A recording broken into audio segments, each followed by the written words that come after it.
Finally आमची ही 4 दिवसाची समर trip गोड गोड आठवणीसोबत संपली. भरपूर एन्जॉय केलं. पण पूर्ण ट्रिपमध्ये मला फक्त एका गोष्टीची काळजी होती, ती म्हणजे माझं गार्डन, माझी झाडं. त्यामुळे घरी आल्यावर बॅग ठेवल्या ठेवल्या अशी धावत पळत गार्डनमध्ये गेली.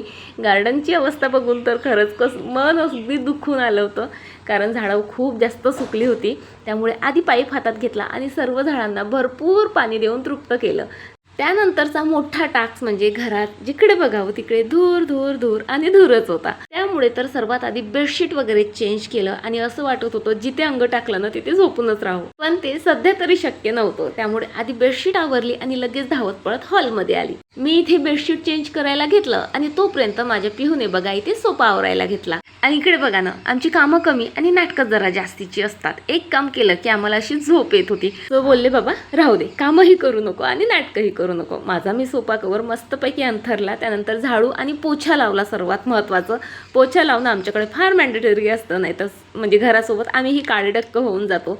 त्यानंतर मस्त आंघोळ केली, गॅसचा ओटा क्लीन केला. आता हे भांडे मी घसूनच गेले होते, पण आता 4 दिवस उघडी होती म्हणून पुन्हा एकदा ती भांडे घसली आणि म्हणजे पटकन आटोपणारा स्वयंपाक म्हणजे बेसन आणि पोळी केली, जेवण केलं आणि झोपी गेलो. आत्ता भेटते आहे तुम्हाला डायरेक्ट सकाळी. खूप प्रयत्न करूनही फ्रेश काही वाटत नव्हतं, म्हणून सर्वांसाठी चहा आणि माझ्यासाठी मस्त दूध ब्रेड घेतली. छान ब्रेकफास्ट केला. तेव्हा कुठे तरतरी आली. आणि आत्ता सर्वात मोठा टास्क होता माझ्याकडे, तो म्हणजे कपड्यांचा.